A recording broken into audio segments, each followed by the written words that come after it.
Ось ми вже на люках, теплих люках.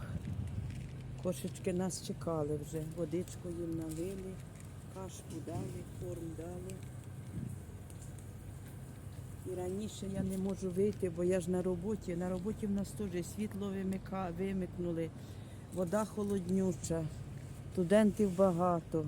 Я тільки виздоровіла і мию в такій холодній воді. Не знаю, скільки я помию в цій воді.